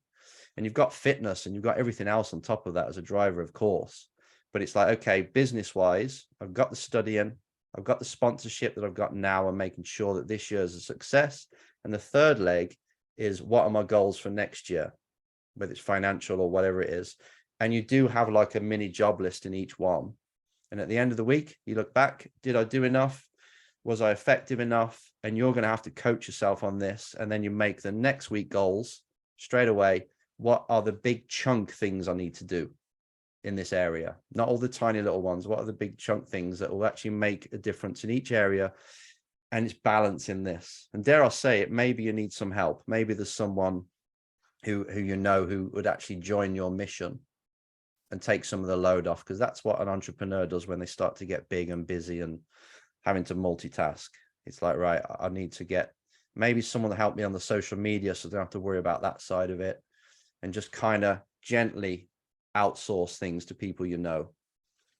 But it sounds like a time management thing there. The resources and ideas sound like you've got them flowing. Yeah, indeed it is. And also I've been like thinking on who to contact to, because I would need like a bit more help, perhaps in the phase of really landing the proposals to the companies. Yeah. And also then maybe some help on creating them. Also social media would help. So I don't really know who to contact with, like a marketing agency or a driver management agency, or like, I'm really not very sure. Well, a driver management company, they don't often obviously go into sponsorship. Most of them won't, because it's just so difficult, and they'd have to charge you a good retainer of like, I don't know, 30 to 50K just to have them there looking. Then they'd charge you another 10% in everything they find. So it's a big ask, but normally management will take care of everything career-wise and social media and just keep that going. So it depends on your resources, how much you can pay for someone to help, or you just get some interns, some mates to help you, or somebody in the family to help you on the certain things that are taking up your time. But yeah, it's a serious commitment when you do go with a management firm, because their job is just to get you a drive, get you a seat that's a little bit cheaper, get you good conditions, so you've got the champion's car and the best engineer. They do that side, and they obviously put a coach in place if you're really paying them a lot of money and all this. They just take care of the sporting side, really. But not many management companies are good on the business side. They're usually ex-racers, and they've got nothing else to do but to do that, a lot of them. So yeah, it's just be careful on that. What were you going to say, Brian? Yeah, a guy I met recently as an example of what you could do here, and that is to link in with a local college or university where people are studying business marketing skills, and see if you can ask and say, look, I'm starting off in my career, I need some help. Here's an opportunity for you to do some work with me. You won't get paid for it in the early days, but it's a great opportunity for you to do a project for the university for your exams or whatever. And I do know that does work. And I've I'm not sure about Spain, obviously, I don't know anybody there, but in England, a couple of guys I know who phoned me actually. They said, look, I'm in my final year doing a degree at university. I need some practical help. Brian, you work in the sponsorship field. Are there areas that you'd like help? And I said, well, social media for a start is not my strongest point, because I've been around too long, and old habits die hard. But a lot of these things, and these students are really good, and they could put presentations together, help you with material, whatever it is, research and so forth, on the basis that they're trying to build their career. Why not link in with somebody like yourself? And it could be mutually beneficial. Yeah. And I want to jump in on one thing, and that was, I'm trying to find it because I know I follow them on Instagram, but it's like a motorsports branding company, and they offer a free deck essentially that you can go in and customize with PowerPoint, or like I use Keynote here on Mac. I can't bring it up for some reason. It starts with an I. I know there's like a K in the name as well. Is it Iconica? Yes, yeah, that one. Their Grand Prix sponsorship Studio? deck. Yeah. Yeah, they got a free sponsorship deck. I've customized that. It's really good in terms of the branding and a bunch of tools that you can use. And you'd also mentioned, getting to Le Mans like down the road and everything there, and using the story and stuff. I've tried that a little bit. And at the end of the day, they need some kind of, hard numbers, or like, here's a real opportunity now. So in terms of like a promise, 3 or 4 years down the line, especially, there's going to be spending everything, in between there. They need something, more of a guarantee at that point. So I've found no matter how good the story is, the numbers are what they're going to be looking at. So just kind of something to keep in your mind there. 100%. They just don't give a damn. It's a ruthless world, let alone the business world. It's so they're all they care about is the next quarter, or this current quarter, of how we're going to get sales. They're not very long visioned at all. So yeah, I think the only story I can really run with is Haslam's, really, where it's like it's interesting merging two worlds. All of you can do it, because I should think a lot of you on iRacing and stuff. That's quite cool, because there's a few companies that could jump across the different parallel universes. But when it comes to, I want to be a race driver, I want to achieve this, stay away from that, because they don't care. It's like somebody coming up and saying, I want to be a hockey player or a tennis player. The company's just like, well, it's got nothing to do with me. So stories are great, but they've got to be really good stories.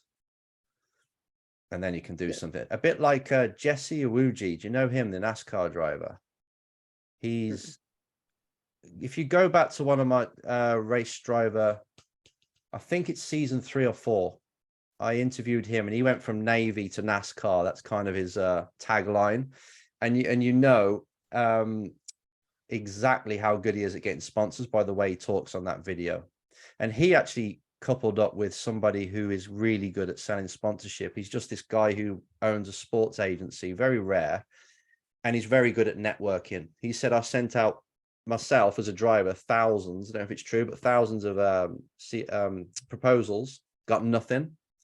But then he teamed up with this really gift of the gab sports agent who takes him to these network meetings, throws him into all these conversations, awkward conversations. He got better, and they get sponsorship enough to go NASCAR. Now, the NASCAR route is more expensive than the F1 route, believe it or not, in terms of a season in Xfinity. I think it's $6 million, which is way more than F2. But so they need big sponsors. So them guys, I would actually, if we're talking about teams and learning off people, NASCAR is pretty hot on that. There's some good case studies there. So I've just gone off on one of them. But yeah, have someone who's good at what you're not good at, or be really good with your time allocation. Real basic stuff, but I hope it helps. Yeah, of course. Thanks. One more. Ayrton Senna. Talk to us. Hi, everyone. I'm Ayrton. I'm currently racing nationally in the Scottish Super Series in Senior Rotax. And now looking forward in my career, moving to things like the Clio Cup in the future, bringing sponsors on board for the karting, and offering them goes in the car or track days or whatever. How can you keep them along and say when I do move to actual cars, say, look, I'm now moving on to this, are you still interested? and just trying to keep them on board with your journey. Yep. And you want to know how to have that conversation or how to word it, or? Yeah, just sort of, I suppose it touches a bit on what Daryl said about, are you selling them your championship for that year or your season, or are you selling yourself? Are you? Just before I let Brian in, it's good to know and speak to your current customers, let's call them that, if you're a company, and understand sometimes, how has it been for you? Have you been happy with the service that I'm providing? Are you getting that value? And have a nice little conversation, because it's really exciting them, because you've given them this. They should be happy because they've stayed around. Okay, this is interesting because next year I've got the good news of I'm going national. I'm stepping up to cars. So everything that I've been offering you up to now, I can really turn the volume up on. They know that means it's going to be a bit more expensive, but it depends what you're giving them now. And you go into a bigger series, which will cost a little bit more, but you just might need more sponsors, could be really interesting to them. And if you're kind of excited about it and interested about how their company and I want to help you even more, it's a normal upsell conversation. Right. And you'll get the answer then, yes or no. It won't be like the awkward, oh, I'm not sure if they're going to. If you approach it the right way like that, in a nice, light-hearted, yet you're armed with all the things you could offer them, which is the championship, all of it in the back of your mind, just sitting there in case you need to pull it, you'll get an answer from them quite quick, I reckon. Brian, what do you think? Stepping up a category, basically. Yeah, it's interesting. I did a lot of work with a young racing driver through the BRDC. He was on a BRDC training course that I was running at Silverstone, and his name is Dino Zamparelli. Has anyone heard of Dino Zamparelli? Lovely name for a racing driver, isn't it? Should have had him on the call, really.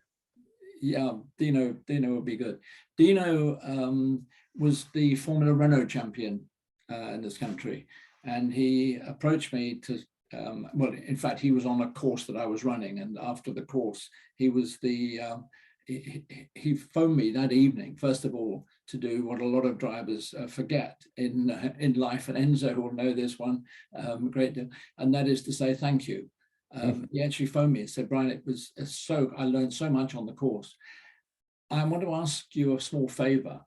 I'm going to be delivering a presentation to a company in about 2 weeks' time. I've realized that based on what you've been telling me, I'm probably wasting my time and I need to change it. If I ask you some questions, could you possibly help? And as I've said many times, if people ask you for help, within reason, I like to try and think, most older people try and put themselves out and give you a little help. So I gave him some assistance and advice. And on the back of that, he went off and got $1.5 million sponsorship to go GP3 for 2 seasons. So something worked for him. But what he did, he then wanted to switch. He realized that the Formula One route was going to be too expensive. The sponsors who were doing GP3 said, look, we can't go any further. We can't take you up the ladder. So what are we going to do? And what he did was to switch to sports car racing. And he wanted to do, you've heard of a series, Porsche Carrera Cup? Yep. Okay, he wanted to do Porsche Carrera Cup, which was about 175,000. And so he came up with an idea. He created he comes from Bristol. He created the Bristol bonnet. And he said, right, okay, I want people to come and help me, whether it's offering their services on social media, marketing, anything. If you want to be involved, you come along.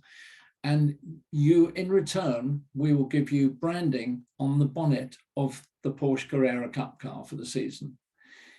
And he brought those companies in. They paid, I think it was from memory, something like about £250 to come on board, offer some services in help, but also have their name on the bonnet of the car.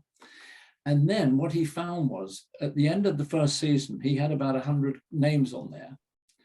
Out of that 100, 3 or 4 of them, he got to know them. He took them for days up to Castle Combe and gave them track days. In return, they said, right, okay, what we'd like to do is to, he said, why we want to go up next season to a bigger budget and so forth. Why don't 2 or 3 of you come on board in a bigger way, actually have branding on a car where you've got a company?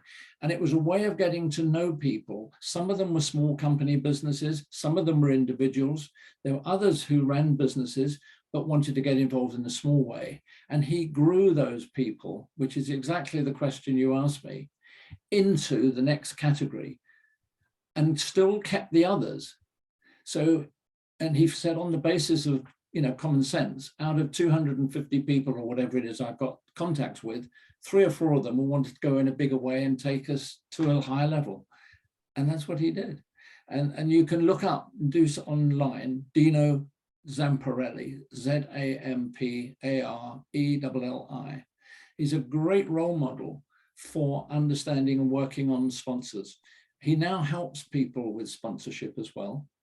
An interesting character. His father was the world Formula 1 powerboat champion, but hadn't got a lot of money. I mean, it's not that he paid for all this stuff, but Dino is a great actual role model out there right now at your level. And you can, you know, don't just believe everything I've said over my career, but speak to Dino or have a look at him online and see what he's achieved. He's used some really great ideas. Yep, I agree. I'll have him on the show actually and do an episode with him, guys. So yeah, if you want to ask him something, we could, but really I'll just pick his brain about how did you do it? Yeah, because I was there with his teammate at the time, and it was full of the bonnet. I think it was 500, right? But then $1,000 for a bigger sticker. I can't remember, but it was something like that stuck in my head.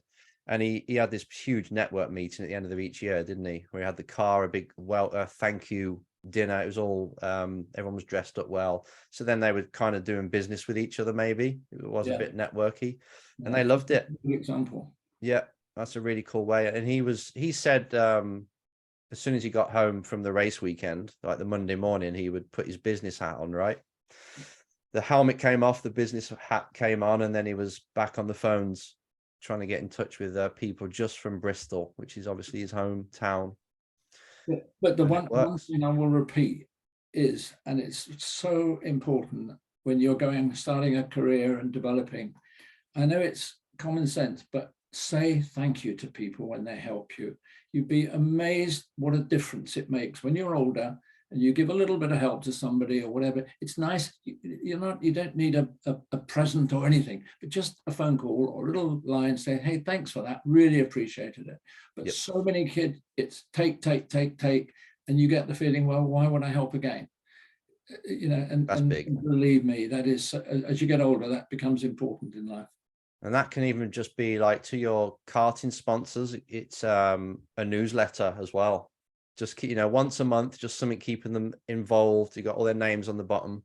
Yeah. If it's open, you know, they all know about each other. You don't mind that. You have their logos on the bottom, and it's just, I see it all the time. Like you say, drivers take their millions and they talk to the sponsor like twice a year, and the sponsor's like, they stop just because of that.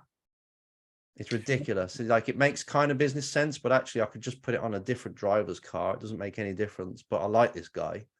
I want to help them as well. So there's always that emotional side to it. Even if you're a hard-nosed CEO, it still works. And even at the higher level, when I put that FedEx deal together, the 2 guys I did the deal with eventually, I said to them, look, we have 2 things here. I want to make sure this works for you and delivers everything that we've told you. I don't want to write reports and letters and everything else each week. Why don't we meet at their European place in Brussels for lunch once a month, and let's just chat about the sponsorship. Is it working? Are there areas where there's a problem? Because if you do it on a monthly basis, then you can tweak things. If he said, look, we're not really happy with this particular aspect, it's no good waiting until the end of the season. And he said, no, we're not going to do it again next year because that didn't work. Yeah. Halfway through the year, if he says we got a problem, we're not getting the meetings that you promised us, Brian, then we can tweak it to make sure they do. It's not too late. And you talk, and it doesn't become a big chore. You meet up once a month, you talk about the racing, how it's going, some of the problems, you've got problems, and you build relationships. Because the easiest way to get sponsorship is to keep the one you've got. Yep, And grow it it. is. And they can grow as well if they're like Michael touched upon it with Target. If they've got lots of suppliers, people they work with, they're having a good time, and they can see their suppliers struggling, or the supplier even says, "What, I saw you on a car the other day, and yeah, do you want to get in on it?" And even that person that's just introed, they'll probably make commission off that deal, but you don't care. It's like it's yeah, looking after people, getting them bills and dreams. I think I call it. You either want to help them pay their bills or achieve their dreams. Whoever you're talking to and trying to sell to, what are they after? And I've got to give it to them somehow. I've got to find a way. Problem and as you solver. kind of touched on it there, with like Target bringing in a supplier or something, one thing that I really had a lot of luck with, and how I actually was able to work with Manscaped a little bit, was through networking. So I got Fume, and then one of the guys I was working with at Fume, he's got connections to a bunch of, like he's on a like a group chat basically with a bunch of different business leaders and agency representatives. And so through him, I was able to connect with a few other companies, specifically Manscaped, and actually get in the door that way. So if you can get one, they could potentially open the door for you in a whole bunch of different directions as well. Mega.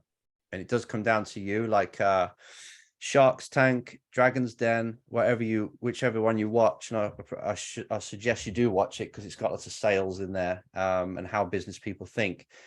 They kind of fall in love with the person that's selling them the product or the service, and actually think, I don't like what he's selling me, but I'm going to invest because I want to know what his next idea is. And I think last week I watched one that said that, because this guy's going somewhere. Yeah. And if they got that feeling, they just want to bet on the jockey rather than the horse, because they know he's going to figure it. He's probably 19 years old, trying to sell this widget that we think is a crap idea, but we just want to employ him because he's got something. So, and that's down to you as an individual, really. Your persuasion skills, your people skills, work on it. If you think you're a bit shy, put yourself out there, or team up with someone who's got a lot of charisma that can carry it with you. If you really are introverted, because a lot of us are, so it's not a problem. But it's like, right, I do need to be a really good communicator. Boom, you can sell anything then, as long as you go to the right people. Right. How do you feel about wrapping it up?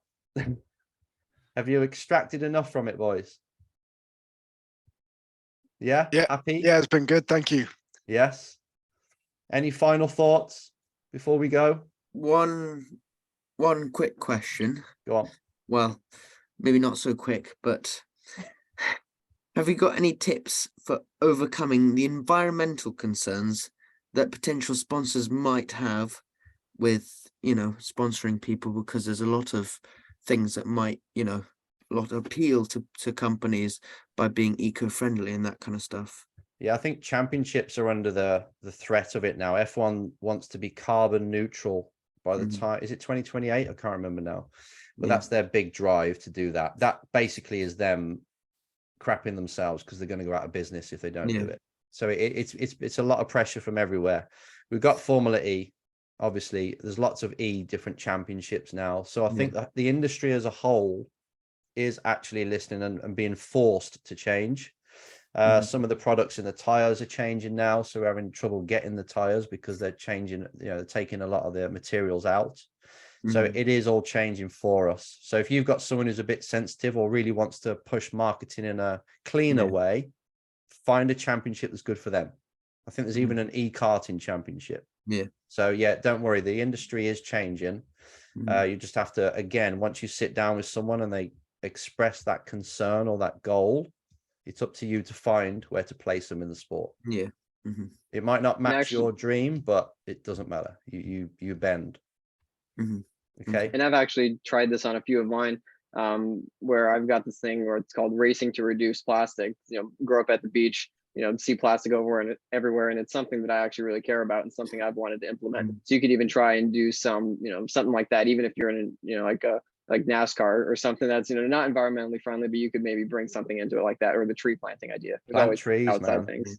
Alejandro, he did it. He's planting trees, and it's offset it then. Okay. It's back to that creative thinking out the box, right?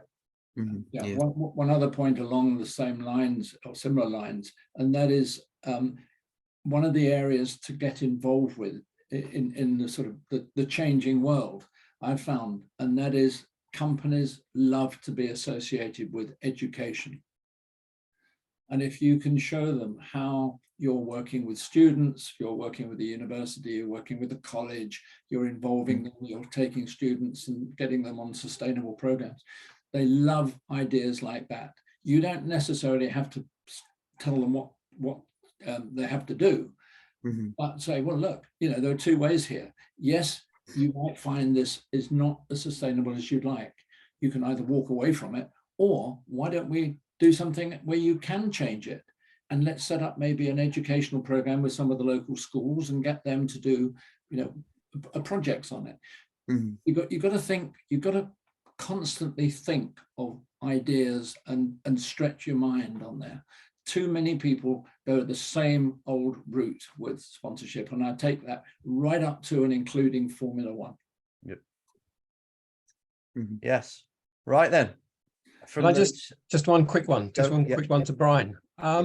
It's only because Alejandro mentioned timing earlier, and I was thinking, Brian, has it ever crossed your mind about approaching a sponsor on timing, like timing through the year, like end of tax year, beginning of tax year, things like that? Yeah. Yeah, I nearly died because of it. Yeah, there was a racing driver, or he was actually a team owner called John McNeil, and we ran the very first, and this was in 2005, we ran the first Le Mans bioethanol car, Nasamax, and it was a Reynard with a Formula One engine, and it ran on bioethanol and got the highest top speed at the race on the Le Mans, on the Mulsanne Straight.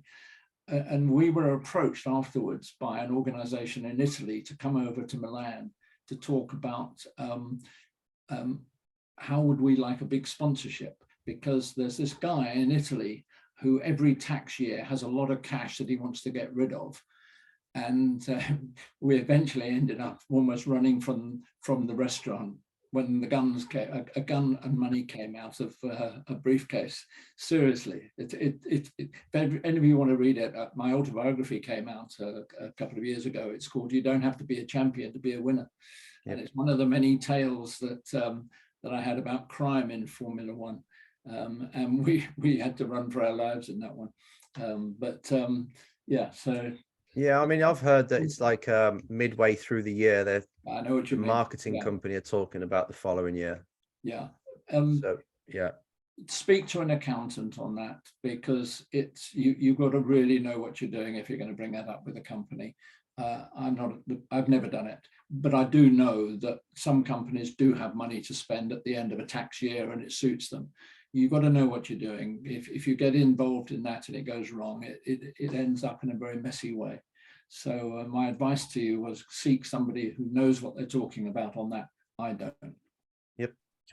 Thank you. So it's not been a major hurdle then, by the sounds of it, for Brian. It's yeah, okay. Is that it, everybody? I have one last question. Go for it. Last one. So this year, I'm making the jump from karting to cars, racing, and spec Miata. I was wondering, do you think there's potential with, or have you had experience with working with car dealerships to bridge the road between like racing, like a Mazda Miata, and like with road cars? Like, is there potential with either events or B2B or selling with car dealerships themselves? Because I don't see a lot of car dealerships in racing today, when historically they used to be. Yep. Yeah, funnily enough, I was actually having this conversation today about this. I happened to be driving past somewhere where there used to be a really nice sports car dealership, and another one. It's gone.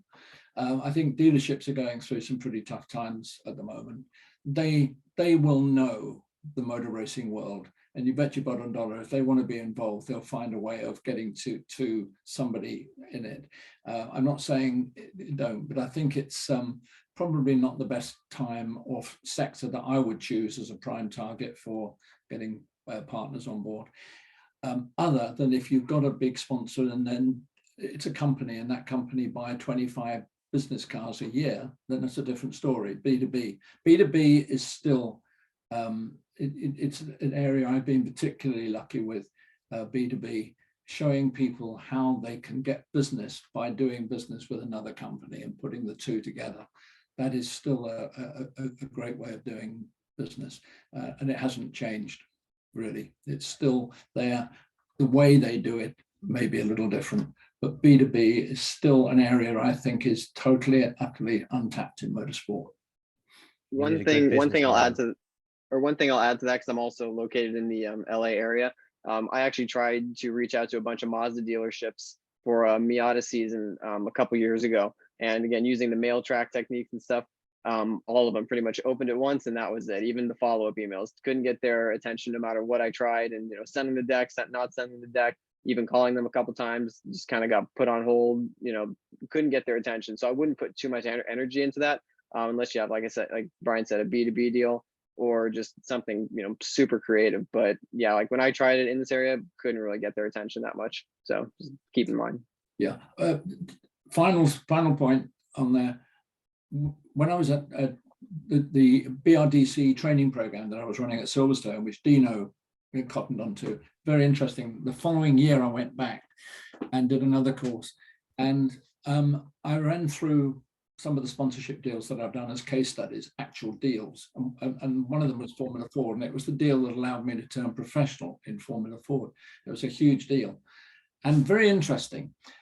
There were about 30 young drivers in the room, and a couple of fathers were there. And one of the fathers stood up towards the end, and he said, "Brian, do you mind if I say something to these young drivers?" And I didn't know what was coming. And I said, "Yes, feel free." He said, "Right, I've been watching most of you." He said, when Brian showed some of the deals that he'd done in Formula Ford, and particularly this one particular deal, the photographs were black and white. And you immediately lost interest and thought, "Oh, that's out of date, that's old fashioned, no relevance to us." He said, "I thought I should say that deal would work as well today as it would then, all those many years ago. How do I know?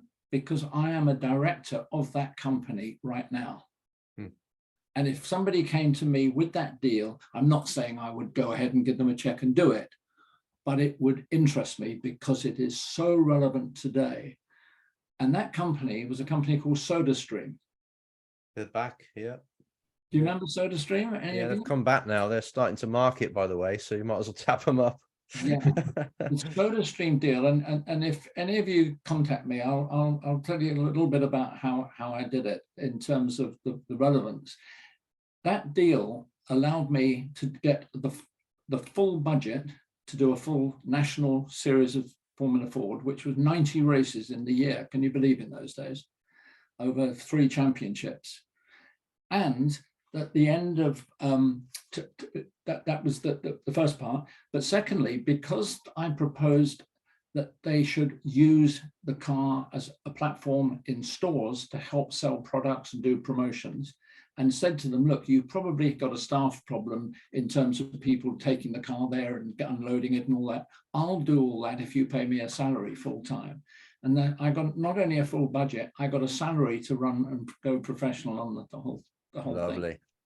And that deal today would work as well. And it was based on 6 actual business factors that I found out from them. They listed, and I met each one of those and how I did that. And that case study is probably more relevant than any other deal I've ever done throughout my life to actually understanding how the sponsorship relationship works with a company. Brilliant.